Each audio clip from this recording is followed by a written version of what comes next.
Sir 2019లో కూడా మీరు చాలా హామీలు ఇచ్చారు మీ అధినాయకుడు. 730 ఇచ్చినా 1-2 కాదు, ఒకటి కూడా చేయలేదని ప్రజలు అనుకుంటున్నారు. 3 చేసాం సాల్లా. ఏం చేశారు సార్? 3 చేసాం సాల్లా అంట. ఓ 3 రాజధానులు చేశారా? మరి ఇంకేం కావాలా? ఓకే. రాష్ట్రం అభివృద్ధి కాలేదంటే ఇంకెంతకన్నా ఇంకేం అభివృద్ధి కావాలయ్యా? సార్ పిల్లలకి ఉద్యోగాలు లేక రోడ్డు మీద పడుతున్న పరిస్థితి అడక్కతేను మనం. సార్ మీరే ఉద్యోగాలు ఇస్తాం, జాబ్ క్యాలెండర్ విడుదల చేస్తాం ఇచ్చినాం. 2500 ఉద్యోగాలు, 2,50,000 ఉద్యోగాలు ఇచ్చాం. వాలంటీర్లు సరిపోవా? ఇంకేం కావాలా? 5,000 జీతం ఊర్లో ఉండేవాడికి 5,000 సరిపోదా? పల్లెల్లో ఉండేవాడికి 5,000 సరిపోదేమయ్యా? సార్ 2019లో చాలా చేశారు. 2024లో కూడా ప్రజలు ఎవరైతే ఉన్నారో వాళ్ళని కనీసం ఓటేసుకునే పరిస్థితి కూడా లేకుండా చేసి దౌర్జన్యం చేసి ఈవీఎంలు పగలగొట్టిన పరిస్థితి మీ పార్టీ వాళ్ళు. ప్రజలు ఇవన్నీ చూస్తున్నారు. ఏదైనా ఓటు మీకు వేయాలంటే ఎందుకు చెప్తారు సార్? ఇవన్నీ దౌర్జన్యాలు చేస్తే ఎలా ఓటేస్తారని మీరు అనుకుంటున్నారు? ఖచ్చితంగా వేస్తారు. 1-2 వార్డుల్లో వేయకుండా ఉంటే మిగతా వార్డులు లేరా? ఇప్పుడు 1 వార్డు 2 వార్డుల్లో ఏదో ఈవీఎం పగల కొట్టినాడు, ఆడ మాకు ఓటింగ్ శాతం తక్కువ వచ్చింది, కూటమికి ఎక్కువ ఓట్లు వేసారంటే మింగలేవా? నియోజకవర్గంలో ఆ 2 బూతులేనా ఉండేది? పంచాయతీలో ఆ 2 బూతులేనా ఉండేది? ఎన్ని పంచాయతీలో ఎన్ని బూతులు ఉంటాయి? ఎన్ని ఈవీఎంలు ఉంటాయి? 1 పగల కొట్టిన పాట ఏమవుతుంది? దాంట్లో ఏం ఉండేది, తెగేది ఏం ఉండదు. ఓకే. ఏమి కాదు. మీరేదో ఆలోచన చేస్తున్నారు, మీరేదో భ్రమలో ఉన్నారు. కూటమి వచ్చాది, మేము అదిగినేని. ఖచ్చితంగా మా ఓడే గెలుస్తాడు, పులివెందల రాజధాని చేస్తాడు. ఓకే. పేర్ని నాని గారు గాని అంబటి రాంబాబు వీళ్ళందరూ ఎలక్షన్ తర్వాత వాళ్ళ ఆహాకారాలు చూస్తే ఓడిపోతున్నామని జనాలకు క్లియర్ గా అర్థమైన పరిస్థితి. మంత్రులు లాంటి వాళ్ళే పోలీసులు మాకు సహకరించలేదు, టీడీపీ దౌర్జన్యం చేసింది, ఇవన్నీ చెప్తున్నారు మీ వాళ్ళు. అంటే ముందే ఓటమి. టీడీపీ ఎప్పుడు కూడా అండి, ఒకసారి మీరు ఆలోచన చేసుకోండి. చంద్రబాబు నాయుడు గారు పెద్ద ఆయన పాపము. చంద్రబాబు నాయుడు గారు కానీ తెలుగుదేశం పార్టీ వాళ్ళు కానీ ఎక్కడా కూడా వాళ్ళు అధికారంలో ఉన్నా లేకున్నా చట్టం తన పని తాను చేసుకొని పోతుందని ఆయన పెద్ద ఆయన అంటాడు. వీళ్ళు కూడా వీళ్ళు ఏదన్నా తోకలు అంటే మా అన్న ఏమంటాడు, ఏంట్రా అంటాడు. అదే చంద్రబాబు నాయుడు గారికి వచ్చేదానికి ఉండండమ్మా తమ్ముళ్ళు ఆగండి అంటాడు. మా ఊరు అట్ట కాదు, ఏంట్రా మాకు చూద్దాం అంటాడు. అర్థం కాలా? అది మేము ఎంతమందిని కొట్టినాం మాకు తెలీదా? తెలుగుదేశం వాళ్ళు ఎంతమందిని కొట్టినారు? వాళ్ళు గుడిగాలు వాళ్ళు అసలు ధైర్యం కూడా చేయరు, అంత సాహసం కూడా చేయరు. ఎందుకు లేపో మనకు ఏదో పోలీసు వాళ్ళు వ్యవస్థ ఇవన్నీ కూడా ఎలా ఆర్డర్ ఉండదు అని చెప్పి వాళ్ళ అధినాయకుడిని దృష్టిలో పెట్టుకొని ముందుకు పోతారు. మా అధినాయకుడు ఎటాటోడు, మా అధినాయకుడు ఆయుధాలు నూరుతాడు, ఐఏఎస్ఎల్ ఐపీఎస్ఎల్ లోపలికి పంపించాడు, సినాయన్న బాత్రూంలోకి పంపించాడు. మా పార్టీ పుట్టిందే ఆడించే కదా. అటప్పుడు మేము ఇంక ఎట్టుంటాము కార్యకర్తలంగా ఉండేటప్పుడు. ఆయన ఒక విజనరీ, ఈయన ఒక డెకాయిట్, మాకు ఇంకేం చెప్తాము మరి. ఓకే సార్, 2024లో అంటే మీరు హ్యూజ్ గా గెలుస్తారని చెప్తున్నారు. ఏం చేస్తారు రాష్ట్రానికి మీరు వస్తే? ఇంకేమన్నా కొత్తగా చేయాల్సిన ఏం చేయాలి? మా అన్న గతంలో ఒకసారి అన్నాడు, కరోనా ముందు అనుకుంటా, ఇంకేం చేద్దాం ప్రజలకి అన్నాడు. ఆల్రెడీ అన్ని చేశారు, ఇంకేమున్నాయి చేసేదానికి? ఆల్రెడీ రోడ్లు కూడా మొత్తం పోయినాయి. రోడ్లు సార్ ఆంధ్రప్రదేశ్ లో రోడ్లు కూడా లేవు. చేస్తాం ఇప్పుడు. అదే ఇప్పుడు అందుకే కదా ప్రభుత్వం ఈ భూములన్నీ మా శోధనం చేసుకునేది. ఓకే. ఇప్పుడు ఇంక తాకట్టు పెట్టి డబ్బు తెచ్చి రోడ్లు వేసి భవనాలు కట్టి అన్ని చేస్తాం. ఓకే సార్, మీ ఎవరైతే అధినాయకుడు నేను చాలా నిరుపేద సీఎం అని చెప్తారు, రూపాయి సీఎం అని చెప్తారు, పెద్ద పెద్ద ఫ్లైట్లు వేసుకొని లండన్ లో వెళ్తున్న పరిస్థితి. ప్రజాధనాన్ని వృధా చేయటం ఎందుకు సార్ మీరు అలా? ఆయన కొద్దిగా మతి స్థిమితం బాగలేదు. గంటకు 11 లక్షల రూపాయలు కేవలం. ఎంత? గంటకు 11 లక్షల రూపాయలు కేవలం ఫ్లైట్ అది.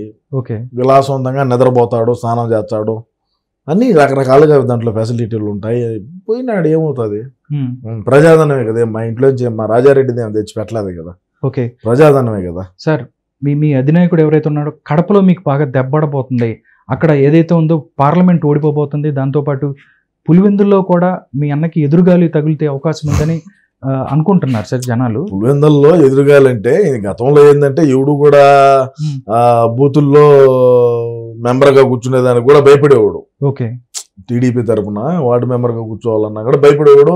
ఒకవేళ ఉన్నా ఒక బూతు 2 బూతుల్లో కూర్చుండేట్టుగా ఉన్నా కూడా వాడిని సొక్కాయ పట్టుకొని బయటికి లాగి రిగ్ చేసుకుంటా ఉన్నటువంటి పరిస్థితులు. ఓకే, ఇప్పుడు ఆ బీటెక్ రవి అనే తెలుగుదేశం ఆయన వచ్చినాడు. ఆయన ఆ పరిస్థితి మమ్మల్ని తానిలా, కానీ అంత మెజారిటీ రాకపోవచ్చు, కానీ అన్నయ్య గెలుచాడు. ఓకే, ఎందుకంటే ఎక్కడా కూడా రిగ్ చేసిన పరిస్థితులు లేవు. ప్రతి బూతులోనూ తెలుగుదేశం పార్టీ ఏజెంట్ అనేవాడు కూర్చున్నాడు. ఓకే, కూర్చున్నారు, ధైర్యంగా ఉన్నారు వాళ్ళు కూడా. ఇంతకు ముందు భయపడేవాళ్ళు. ఇప్పుడు ఇప్పుడు కుక్క కూడా కాలెత్తి వచ్చబోసిపోతాను, అటువంటి పరిస్థితి. సార్, అంతర్జాతీయ ప్రధాన కార్యదర్శిగా సీఎంరాజా వైఎస్ఆర్ కాంగ్రెస్ పార్టీకి గత సంవత్సర కాలంగా ఎంతో సేవలు అందిస్తున్నారు మీరు. మీకు మంత్రి పదవి రాబోతుంది, మిమ్మల్ని మంత్రి హోదాలో చూడబోతున్నామని అంటున్నారు. నిజంగా మీకు అలాంటి హామీ? ఏం వద్దు, మా అన్న కళ్ళల్లో ఆనందం చూసేదానికి నేను ఇదంతా చేస్తాను. ఓకే, ఆయన సుఖంగా ఉండాలి, సుఖంగా ఉండాలి, 30 సంవత్సరాలు అధికారంలో ఉండాలి. ఖాళీగా ఉండాలా, సుఖంగా ఉండాలా? ఖాళీగా ఉండాలా, ప్యాలెస్ లోనే ఉండాలా, సుఖంగా ఉండాలా, రాష్ట్రాన్ని పక్క రాష్ట్రానికి అమ్మాలా.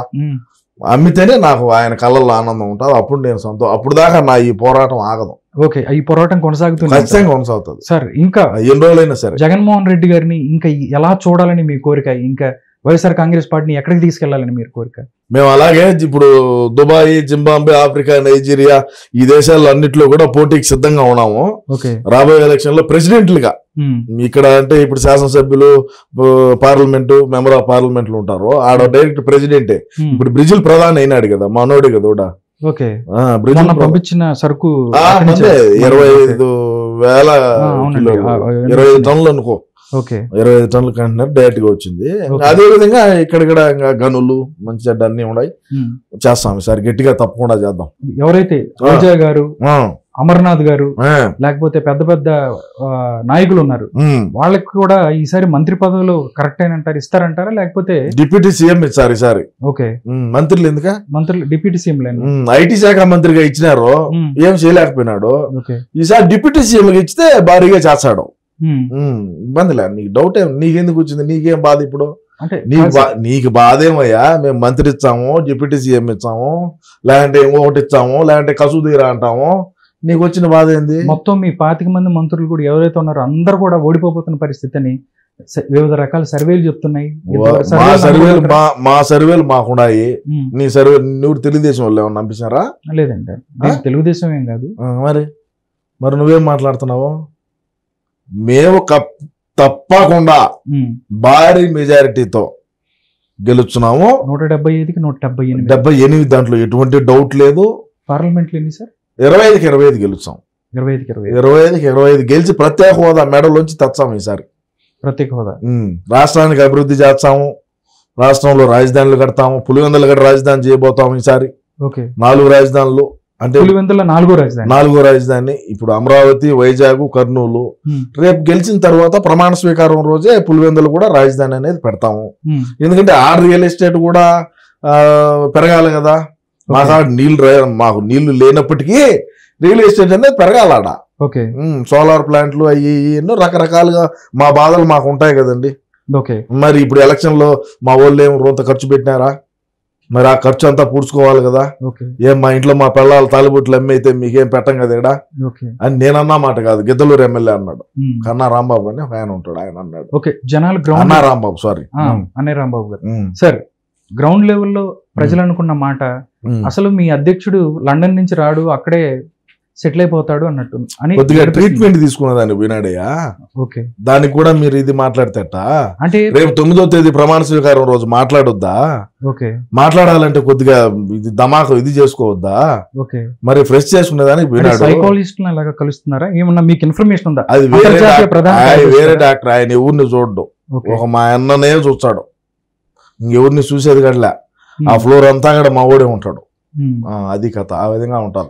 11 లక్షలు గంటలు పెట్టి ఫ్లైట్ వేసుకొని పోయి నా కొడుకులు ఒక ఫ్లోర్ పెట్టుకొని ఆడ డాక్టర్ని పెట్టుకొని చూపించుకోలేమా? ఏమయ్యా మాట్లాడతావు? సార్, తెలుగుదేశం పార్టీ అత్యధిక స్థానాల్లో గెలవబోతుందని చెప్పి దగ్గరగా 20 సర్వేల దాకా చెప్తుంది. కానీ మీరేమో 151 స్థానాలు, 25 పార్లమెంట్లు అంటున్నారు.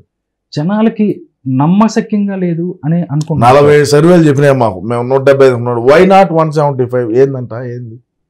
మాకు 40 సర్వేల పైన 50 సర్వేల పైనే చెప్పినారు. మీరే గెలుస్తారు మనమే గెలుచున్నాం అని చెప్పి ఓకే మరి ఇంకేందంట